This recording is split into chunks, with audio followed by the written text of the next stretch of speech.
जय मसीह की मेरे प्रियो नए साल की शुभकामनाओं के साथ, हार्दिक शुभकामनाओं के साथ प्रभु यीशु मसीह के मीठे और मधुर और पवित्र नाम में आप सबको मेरा प्रणाम सलाम। Praise the Lord. प्रियो, हमारा ये कर्तव्य है कि हम सत्य को जाने, केवल सत्य को जाने और हर विषय के विषय में हम पूरी तरह क्लियर रहे। हमारा ये स्वभाव रहे, ये परमेश्वर चाहते हैं। तो मैं आपको बताना चाहता हूं, परमेश्वर के अनुग्रह के विषय में भी बहुत सारे लोग तरह तरह के अपने अपने अभिप्राय में जी रहे हैं। सबकी अपनी अपनी सोच है। परमेश्वर का अनुग्रह के विषय में आजकल जो सिखाया जाता है कि परमेश्वर का जो अनुग्रह है वो एक युग में ही सीमित है। कहते हैं कि हम अभी परमेश्वर के युग में जी रहे हैं, ये परमेश्वर का युग है। तो मेरा प्रश्न ये है, क्या परमेश्वर का अनुग्रह किसी युग में सीमित है? ऐसा हो सकता है? परमेश्वर का अनुग्रह तो अनंत काल का अनुग्रह है। परमेश्वर का वचन कहता है भजन संहिता में कि परमेश्वर का अनुग्रह अनंत काल का अनुग्रह है। लेकिन हमको क्या सिखाया जा रहा है कि हम अभी इस जग में जो हम जी रहे हैं, ये परमेश्वर का अनुग्रह का समय है। यीशु के बाद का जो समय है, कहते हैं सिखाने वाले सिखाते हैं कि ये तो परमेश्वर का अनुग्रह का युग है। आइए, अगर ये सब अनुग्रह का युग है, वर्तमान युग ये परमेश्वर का अनुग्रह का युग है, जबकि वचन कहता है, हम पढ़ेंगे भजन संहिता उसका 136 भजन, यहोवा का धन्यवाद करो क्योंकि वो भला है और उसकी करुणा सदा की है। उसकी करुणा सदा की है, उसका अनुग्रह सदा की है। तो तुम कैसे कहते हो वर्तमान युग परमेश्वर का अनुग्रह का युग है? हाँ मेरे दोस्तों, ऐसी जो शिक्षा कलीसिया में दी जा रही है, ये सरासर गलत है। क्यों? तो परमेश्वर का वचन कहता है परमेश्वर का अनुग्रह, परमेश्वर की करुणा सदा काल की है। सदा काल यानी निरंतर हम पर बनी रहती है। चाहे वो यीशु के बाद का युग हो या यीशु के पहले का युग हो, निरंतर हमारे साथ इस पृथ्वी पर बनी रहती है। दोस्तों, यीशु के बाद का जो समय है वो अनुग्रह का समय है। तो क्या परमेश्वर का अनुग्रह यीशु के पहले के भक्तों के जीवन में काम नहीं किया है? परमेश्वर का अनुग्रह यीशु के पहले होने वाले भक्तों के जीवन में भी परमेश्वर का अनुग्रह उन पर बना रहा है। परमेश्वर का अनुग्रह उन पर अपना कार्य किया है।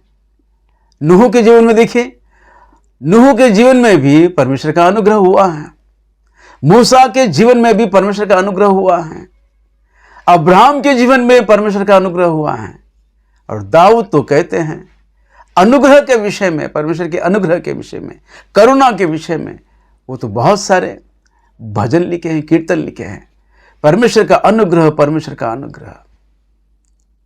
दोस्तों, अगर हम कहें भक्त दाऊद से, राजा दाऊद जी, अनुग्रह का समय तो नए नियम का समय है, तुम कैसे परमेश्वर के अनुग्रह में इतने आनंदित हो रहे हो? ये गलत है क्या? राजा दाऊद से हम जाकर इसे कह सकेंगे? दोस्तों, ये सरासर गलत है। ये सरासर गलत है कि ये वर्तमान युग, यीशु मसीह के बाद का ये जो वर्तमान युग है, अनुग्रह का युग है, ऐसी जो शिक्षा दे रहे हैं, ये सरासर गलत है। परमेश्वर का अनुग्रह तो अनंत काल का है, वो सदा काल का है। वो पहले भी था, आगे रहेगा और अभी हमारे साथ है। जो युगानुयुग हमारे साथ रहने वाला परमेश्वर का असीम अनुग्रह है।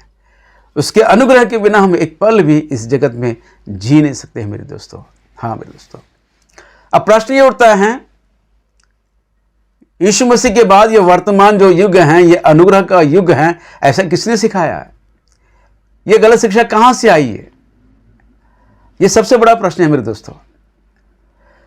इसका मैं खुलासा करना चाहता हूं। कृपया आप अपने बाइबल में बने रहिए और अंत तक इस वीडियो में आप बने रहे हैं तो बहुत अच्छा रहेगा।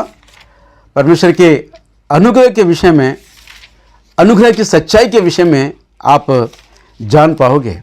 तो प्रश्न ये है, ये जो सिद्धांत बनाए गए हैं यीशु के बाद वर्तमान का युग ये अनुग्रह का युग है, ऐसा जो सिद्धांत बनाकर कलीसिया को सिखा रहे हैं, ये शिक्षा कहां से आई है? तो दोस्तों, बाइबल के अनुसार मानव इतिहास को, मानव चरित्र को, मनुष्य के इतिहास को 7 भागों में बांट दिया है, 7 युगों में बांट दिया। ऐसा कहना ठीक रहेगा। मानव जाति के इतिहास को 7 युगों में बांट दिया है। ऐसे बाइबल कॉलेज में सिखाया जा रहा है और कलीसिया में भी ऐसी शिक्षा दी जा रही है। हाँ मेरे दोस्तों, आज कलीसिया में एक सिद्धांत सिखाया जा रहा है, एक थ्योरी जो है जिसका नाम है डिस्पेंसेशनल थ्योरी। ये जो सिद्धांत है, इस सिद्धांत का जो नियम है, मनुष्य जाति या मानव जाति को या मानव जाति के इतिहास को 7 युगों में बांट दिया है। 7 युगों में मानव जाति के इतिहास को बांट दिया है। पहला युग 7 युगों में बांटा है और पहला युग जो है, पहला युग हम देखते हैं निष्पाप युग। पहला युग निष्पाप युग। निष्पाप युग ने आदम हवा का समय काल। आदम हवा जब अदन की वाटिका में थे वो निष्पाप युग है, और जब वो फल को खाकर उनकी आंखें जब खुल गई तो उस युग को विवेक का युग कहा गया है, विवेक का युग। और उसके बाद हम देखते हैं नूह के समय निम्रोद का जो साम्राज्य बनाया गया था, उस साम्राज्य के युग को मानव अधिकार का युग कहा गया, ह्यूमन गवर्नमेंट, है ना। उसके बाद देखते हैं चौथा युग जो है वाचा का युग। वाचा का युग जो है अब्राहम के साथ जो वाचा परमेश्वर ने बांधी थी, उस समय काल को वाचा का युग कहा गया है। और उसी तरह हम देखते हैं मूसा के समय 10 आज्ञाओं को लेकर जब मूसा उतर आए, उस समय काल को व्यवस्था का युग कहा गया है। ये 5वां युग है। और 6वां युग जो है प्रभु यीशु मसीह के आकर जाने के बाद जो युग है वो युग ग्रेस का युग है, अनुग्रह का युग है, ऐसा एक सिद्धांत है। और 7वां सिद्धांत परमेश्वर का राज्य, परमेश्वर का राज्य का सिद्धांत, परमेश्वर के किंगडम का सिद्धांत है। इस तरह हम देखते हैं 7 युगों में मानव जाति के इतिहास को बांट दिया है। और 6वां जो है वो ग्रेस है, वो अनुग्रह है, कृपा है। यीशु मसीह के जाने के बाद जो युग आया है वो ग्रेस का युग है। ऐसा एक सिद्धांत कलीसिया में सिखाया जा रहा है, बाइबल कॉलेज में सिखाया जा रहा है। और विशेषकर प्री ट्रिबुलेशन रैप्चर वाले इस सिद्धांत को पकड़ लिए हैं। इस सिद्धांत को पकड़कर वे अपने सिद्धांत, जो प्री ट्रिबुलेशन रैप्चर के सिद्धांत को सही साबित करने के लिए इसका उपयोग बहुत अच्छी तरह करते हैं। हाँ मेरे दोस्तों, अनुग्रह का युग, अगर आज का ये वर्तमान युग अनुग्रह का युग है, तो हमने देखा है परमेश्वर का अनुग्रह अनंत काल का अनुग्रह है। उसका परमेश्वर के अनुग्रह का कोई युग नहीं होता है, वो अनंत काल का युग है, अनंत काल का अनुग्रह है उसका। तो परमेश्वर का अनुग्रह अनंत काल का अनुग्रह है। दोस्तों, प्री ट्रिब्युलेशन वालों ने इस सिद्धांत में से ग्रेस अनुग्रह के इस विभाग को लेकर या इस युग को लेकर बताते हैं कि आज हम अनुग्रह के युग में हैं। ये परमेश्वर का अनुग्रह है। दोस्तों, आज वर्तमान युग परमेश्वर का अनुग्रह का युग है। मतलब यह है कि अन्य जाति अन्य जातियों को सुसमाचार सुनने का समय है। अन्य जाति प्रभु यीशु मसीह के कलीसिया में प्रवेश होने का समय है, अन्य जातियों का समय है, अन्य जातियों के द्वारा बनाई गई कलीसिया का समय है, अनुग्रह का समय है। ऐसा एक सिद्धांत कलीसिया में सिखाया जा रहा है। और इसके पीछे अपने सिद्धांत को दृढ़ करने के लिए या फिर सही साबित करने के लिए प्रभु यीशु मसीह के द्वारा जो वचन कही गई हैं, उस वचन को लेकर फिर अपने सिद्धांत को और दृढ़ करके कलीसिया में सिखाते हैं। देखिए, लूका रचित सुसमाचार उसका 21वां अध्याय, और हम देखते हैं 24वें वचन में, वे तलवार के कोर हो जाएंगे और सब देशों के लोगों में बंदी होकर पहुंचाए जाएंगे, और जब तक अन्य जातियों का समय पूरा ना हो तब तक यरूशलेम अन्य जातियों से रौंदा जाएगा। अन्य जातियों का समय पूरा ना हो, यरूशलेम अन्य जातियों से रौंदा जाएगा। अन्य जातियों का समय, अन्य जातियों का समय यानी अनुग्रह का समय।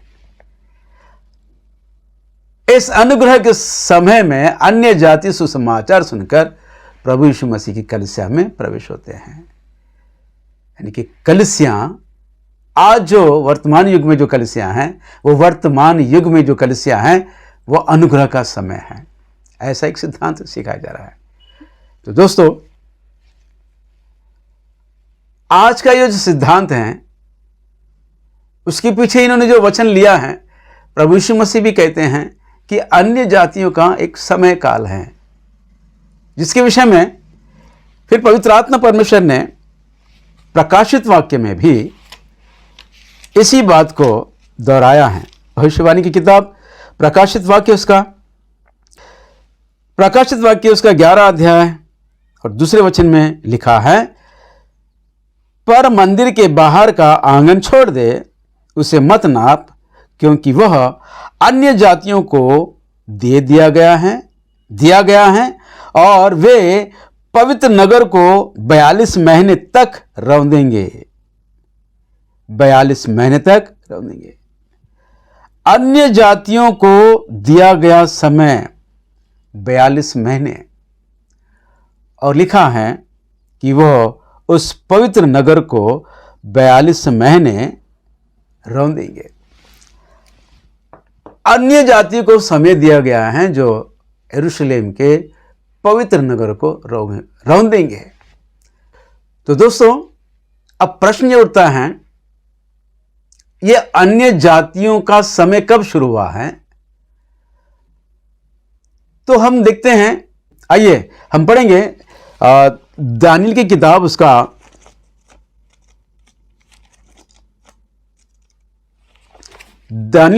9वां अध्याय। 9वां अध्याय में हम देखते हैं, दानियेल को परमेश्वर ने 70 सप्ताह का समय दिया है। यरूशलेम का पुनः स्थापित करने के लिए परमेश्वर ने दानियेल को 70 सप्ताह का समय दिया है, और कहते हैं तेरे लोग और तेरे पवित्र नगर के लिए 70 सप्ताह ठहराए गए हैं।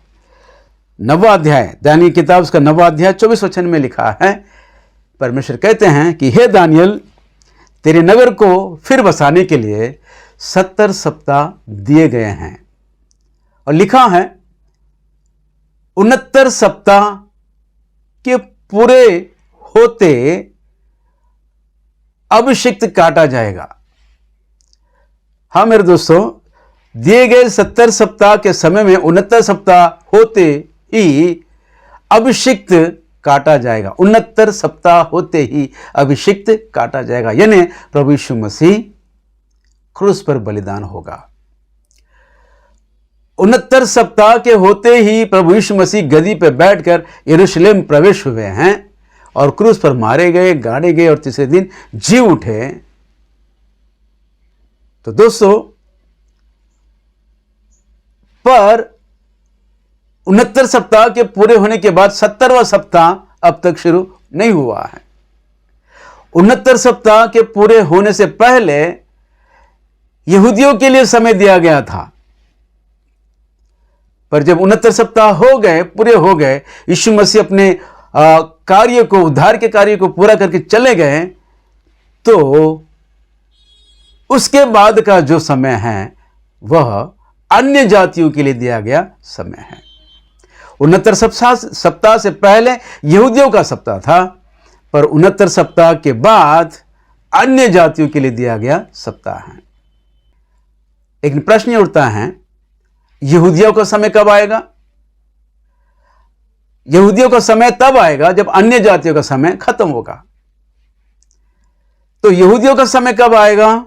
तो दोस्तों ध्यान दीजिए, यही दानियेल की किताब उसका 9वां अध्याय 27 वचन हम देखते हैं कि वो प्रधान आएगा, बहुतों के संग वाचा बांधेगा और 1 सप्ताह का समय लेगा। 1 सप्ताह यानी 7 साल का समय, 7 साल का समय लेगा। और लिखा है कि बहुतों के संग वो वाचा बांधकर इस समय को लेगा। तो अंतिम मसीह विरोधी जब आकर 1 सप्ताह के लिए समय लेगा और रजिस्टर पर अपना सिग्नेचर करेगा, उस दिन 70वां सप्ताह प्रारंभ हो जाएगा, शुरू हो जाएगा। 70वां सप्ताह प्रारंभ यानी यहूदियों का समय प्रारंभ। जब यहूदियों का समय प्रारंभ है तो अन्य जातियों के लिए सुसमाचार का द्वार बंद हो जाएगा। अन्य जाति के लिए सुसमाचार का द्वार बंद हो जाएगा और यहूदियों के लिए द्वार खुल जाएगा। तो प्री ट्रिब्यूलेशन कहते हैं, जब अन्य जाति के लोगों के लिए सुसमाचार का द्वार बंद हो गया है,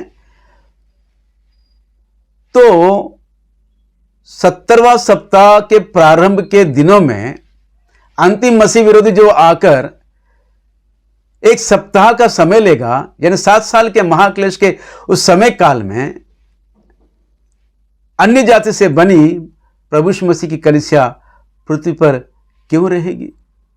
क्योंकि सुसमाचार ही बंद हो गया है, सुसमाचार का द्वार ही बंद हो गया है। तो 7 साल के महाक्लेश से पहले, वो अंतिम सप्ताह के प्रारंभ होने से पहले कलीसिया उठा ली जाएगी। उसके बाद 7 साल का महाक्लेश शुरू होगा।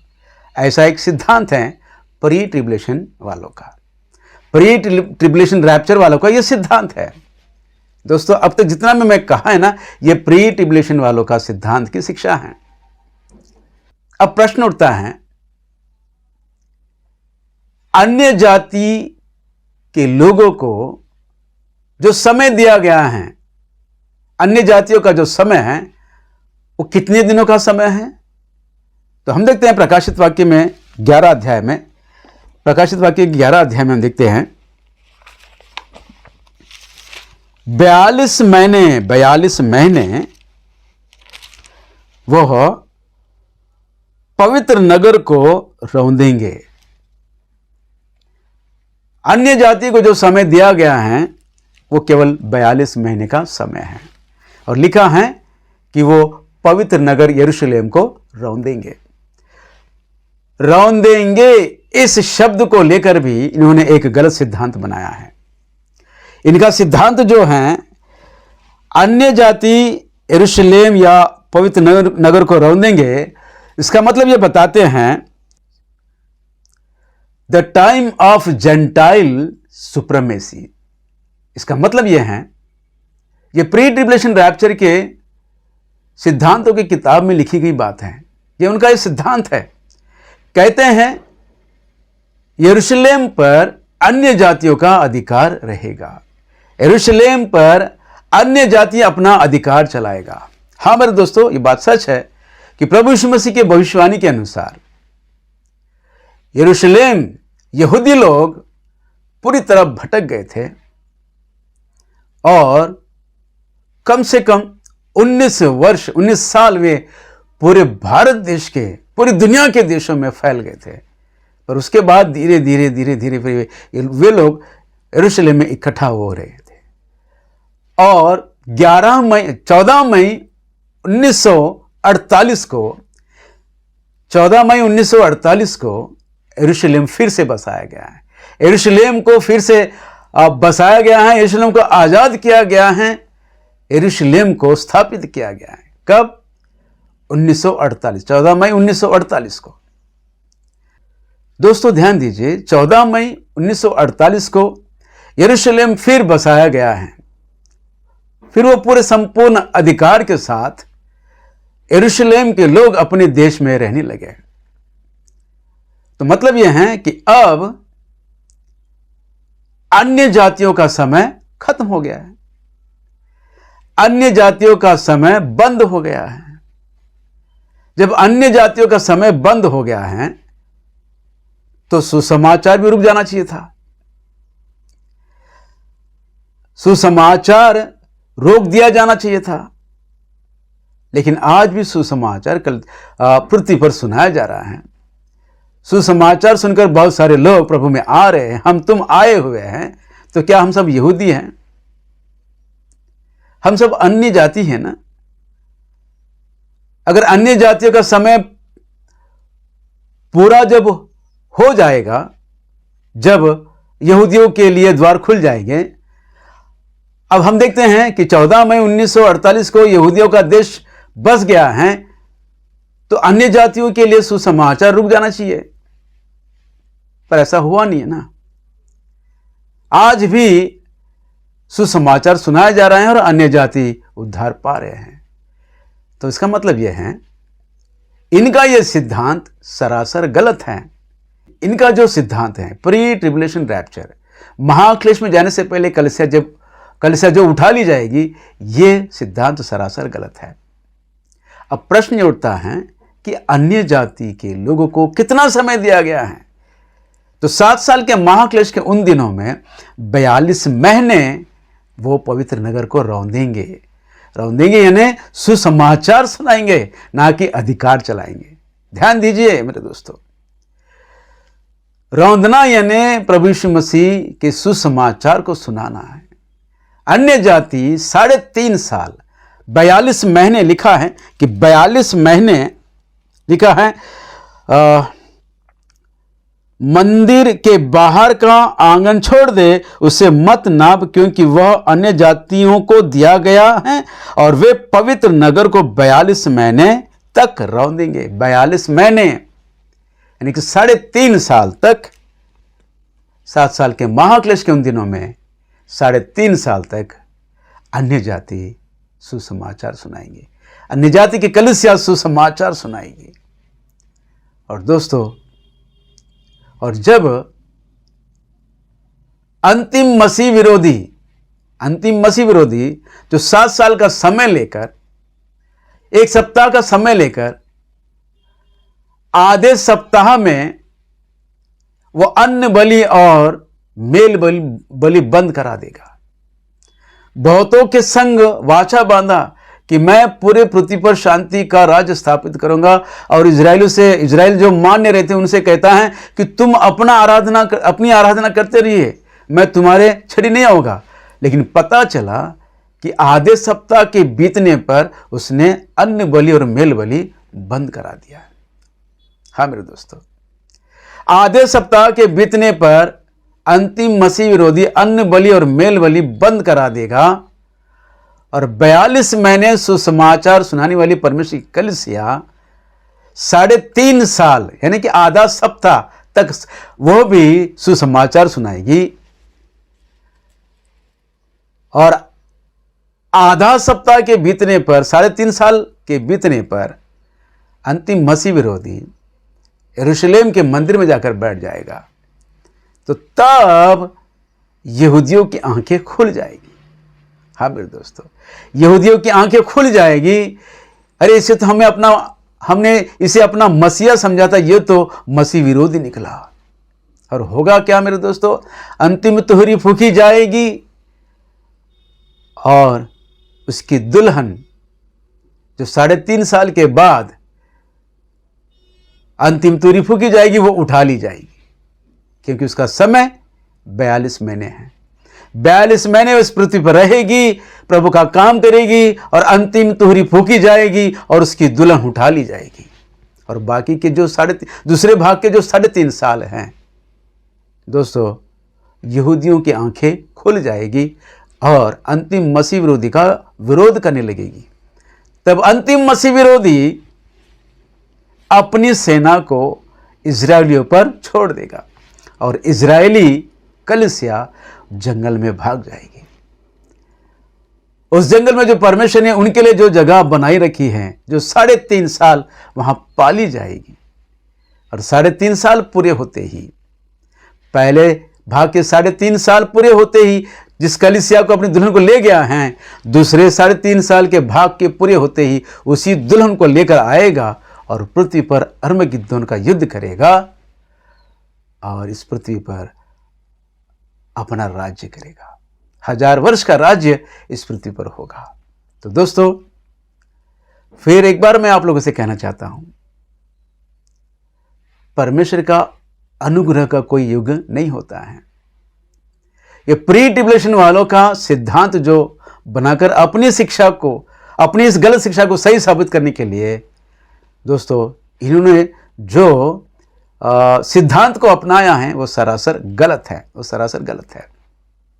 तो मेरे आप सबों से नम्र निवेदन है कि इस वीडियो को औरों तक पहुंचाइए, जो कलीसिया सत्य को जानकर सत्य में स्थिर हो और आप सब लोग सत्य के सहकर्मी बने।